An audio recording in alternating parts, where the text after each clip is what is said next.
Bonjour, vous ne le saviez peut-être pas, mais le sport joue un rôle primordial dans votre quotidien.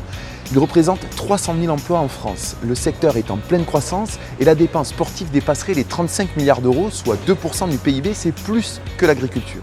Chaque jour, l'innovation devient plus importante dans cette économie. Alors, dans Plus que du sport, nous allons vous faire découvrir le Tremplin, le premier incubateur mondial de start-up liés au sport.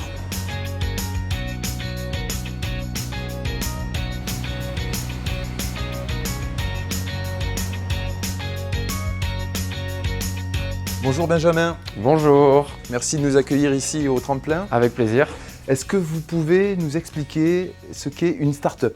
Une start-up, c'est une jeune entreprise innovante. Ça veut dire qu'elle a inventé un nouveau service, un nouvel objet, un nouveau matériel et qu'elle le commercialise et elle le vend, tout simplement. D'accord, et un incubateur, c'est un lieu qui aide les start-up à se développer ? Exactement. Ça veut dire qu'on va leur proposer un hébergement, premièrement, et ensuite on va leur proposer à la fois un accompagnement individuel, du mentoring, du coaching, et un accompagnement collectif, c'est des animations et des conférences sur des sujets qui les intéressent tout particulièrement. Alors pourquoi les pouvoirs publics aujourd'hui créent un incubateur de start-up lié au sport ? L'objectif d'investir dans le monde du sport, c'est tout simplement de permettre à ce secteur économique de se développer encore davantage en l'ouvrant à l'innovation. C'est un secteur qui crée de l'emploi, c'est un secteur qui crée de la richesse, donc c'est extrêmement important.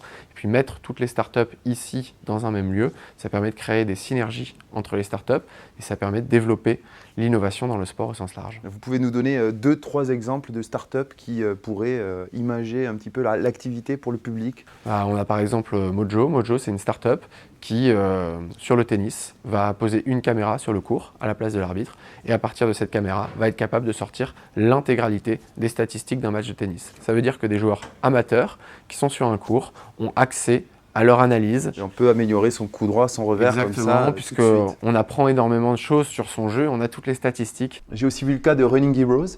Effectivement, Running Heroes, c'est un concept très simple. Courez, vous serez récompensé.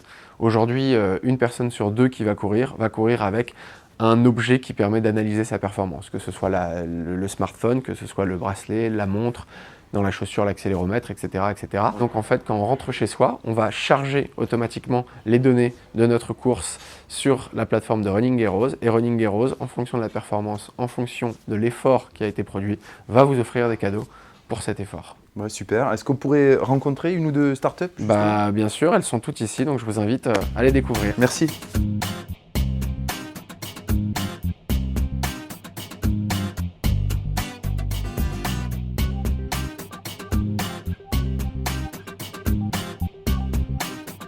Bonjour Sébastien. Bonjour Stéphane. Est-ce que tu peux nous présenter Gymlib ? Oui, bien sûr. Gymlib, c'est un site qui permet d'accéder facilement et simplement aux salles de sport. On vend des accès de courte durée, une entrée jusqu'à 3 mois, et toujours à des prix réduits. Donc ça permet aux gens de ne pas forcément s'abonner à la salle de sport, mais d'y aller à la carte. Votre startup, c'est un site qui propose ces offres, c'est ça ? Exactement. Notre startup, finalement, c'est notre site internet qui permet d'accéder aux salles de sport. Comment vous avez eu l'idée de développer cette startup ? On a été d'anciens abonnés à la salle de sport et au bout d'1 mois et demi, on a arrêté de fréquenter la salle de sport. À la fin de l'année, on a payé cher un abonnement annuel qu'on n'a pas utilisé. Donc on avait envie de donner cette possibilité aux gens de dépenser seulement ce qu'ils consomment. Merci. Je t'en prie, merci à toi.